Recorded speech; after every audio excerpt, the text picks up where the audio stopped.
नाज़रीन, कलअदम तहरीक लब्बैक पाकिस्तान और हुकूमत के दरमियान मुज़ाकरात नाकाम हो गए हैं। कलअदम जमात ने अपने कारकुनों को जो मुरिदके में मौजूद थे उनको इस्लामाबाद की जानिब मार्च करने का ऐलान कर दिया है और ये कहा है कि उनकी मंजिल इस्लामाबाद है। दूसरी तरफ रावलपिंडी इस्लामाबाद की जो बड़ी बड़ी शाहराह हैं उनको बंद कर दिया गया है, मज़ीद नफरी तलब कर ली गई है। पंजाब पुलिस भी अलर्ट है, रेंजर्स को भी बुलाया गया है और यूँ है कि अब तसादम नागुज़ीर हो चुका है। ऐसा क्यों हुआ कि हुकूमत ने तहरीक लब्बैक के मुतालबात तस्लीम करने से इनकार कर दिया? वो कौन से अवामिल थे जिसने हुकूमत को मजबूर किया कि इस जमात के सामने सरनगूना हुआ जाए? इस पर बात की जाएगी। मैं हूं मलक ज़हीर बाबर। अगर आपने ये चैनल सब्सक्राइब नहीं किया तो आपसे दरख्वास्त है कि ये चैनल सब्सक्राइब करें। नाज़रीन, गुज़श्ता रोज़ वज़ीर-ए-आज़म इमरान ख़ान की सरबराही में आला सतही इजलास हुआ जिसमें यह तय किया गया कि कलअदम जमात के मुतालबात तस्लीम नहीं किए जाएंगे। और जिस अंदाज़ में फ्रांसीसी सफ़ीर और दीगर जो मुतालबात हैं, जो कायद हैं कलअदम जमात के तहरीक लब्बैक के, साद रिजवी, उनको भी फौरी तौर पर रिहा किया नहीं जाएगा। यूँ है कि अब फ़रीक़ैन जो है वो ताकत का इस्तेमाल करने जा रहे हैं। नाज़रीन, यकीनी तौर पर जो रावलपिंडी इस्लामाबाद के जो शहरी हैं वो परेशान है। पंजाब के जो लोग हैं, जीटी रोड पर जिस तरह से ये काफ़िला आ रहा है, कलअदम जमात के जो कारकुन आ रहे हैं, किसी जगह भी तसादम का इम्कान खारिज नहीं है। और हुकूमत की ये कोशिश है कि इस मामले को पुरअमन अंदाज में हल किया जाए।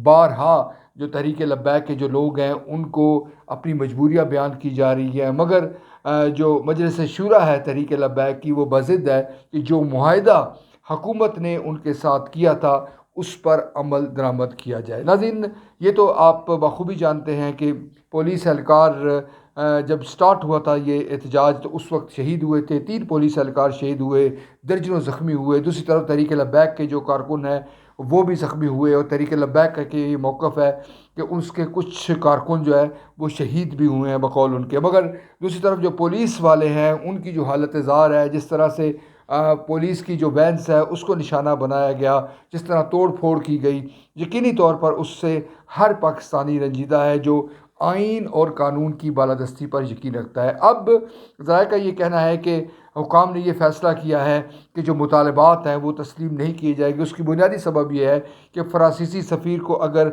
मुल्क बदर किया जाएगा तो उसका लामहला तौर पर असर यूरोपीय यूनियन पर और पूरी दुनिया में पड़ेगा और पाकिस्तान में के लिए ये तासुर आम होगा कि एक तंजीम, एक मजहबी गिरोह की वजह से पाकिस्तान की जो हुकूमत है वो कमज़ोर पड़ गई। पाकिस्तान की जो हुकूमत है उसने सरेंडर कर दिया, जिसके नतीजे में जो रियासत पाकिस्तान है उसकी क्रेडिबिलिटी पर, उसकी साख पर, उसकी ताकत पर सवालात उठेंगे। नाज़रीन, पाकिस्तान एक आइटमी क़ुव्वत का मुल्क है और पाकिस्तान दुनिया में एक मौसर किरदार अदा कर रहा है। जो मजहबी जमातें हैं और बिलखसूस तहरीक लब्बैक है, उसके ज़िम्मेदारों को ये समझने की ज़रूरत है कि जो मामलात हैं उनको उस नहज तक ना पहुँचाया जाए जहाँ पर मज़ीद ख़राबी पैदा हो। यकीनी तौर पर इस ज़मीन में ये सवाल भी उठता है कि हुकूमत ने आखिर वो मुआहिदा तहरीक लब्बैक के साथ क्यों किया जिस पर अमल दरामद मुश्किल नहीं नामुमकिन है। पाकिस्तान की जो इस वक्त इकनॉमिक कंडीशंस हैं, पाकिस्तान की जो माशी सूरत हाल है वो किससे ढकी छुपी नहीं है।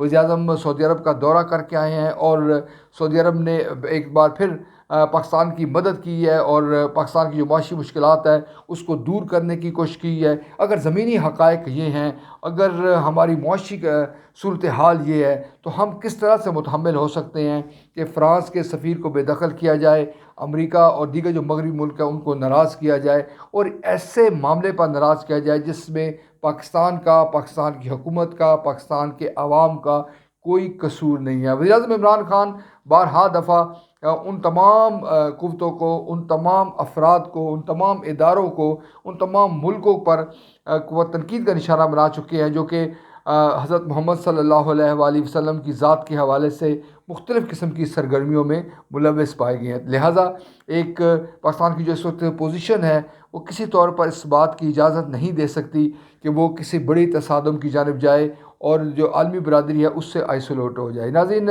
यकीनी तौर पर हमारी जो सियासी जमातें हैं, बिलखसूस हिज़्ब इख्तिलाफ़ की सियासी जमातें हैं, انہیں آگے بڑھنا ہوگا، ہماری جو دیگر مذہبی جماعتیں ہیں انہیں آگے بڑھنا ہوگا، اور تحریک لبیک اور حکومت کے درمیان یہ جو تنازع ہے اور یہ تنازع جو شدید تر ہو رہا ہے، اس ضمن میں اپنا کردار ادا کرنا ہوگا۔ اگر تماشائی کے طور پر ساتھ نہیں بیٹھا جائے گا، دور بیٹھا جائے گا، تو اس کا نتیجہ یقینی طور پر حکومت کے لیے مسائل پیدا ہوں گے، عوام کے لیے مسائل پیدا ہوں گے، اور سب سے بڑھ کر پاکستان کی بدنامی ہوگی۔ ناظرین، صورتحال سنگین ہو چکی ہے، اس ضمن میں کسی وقت کچھ بھی ہو سکتا ہے، اور جو حکومتی ذمہ داروں سے ہماری بات ہوئی ہے وہ یہ کہتے ہیں کہ ریاست کی جو رٹ ہے وہ بحال کی جائے گی، اور کسی طور پر تحریک لبیک کو یہ موقع نہیں دیا جائے گا کہ وہ بزور قوت، بزور طاقت، ڈنڈے کے زور پر حکومت سے ایسے مطالبات بنوائے جو پاکستان اور پاکستان کی جو عوام ہے ان کے مفاد کے خلاف ہیں۔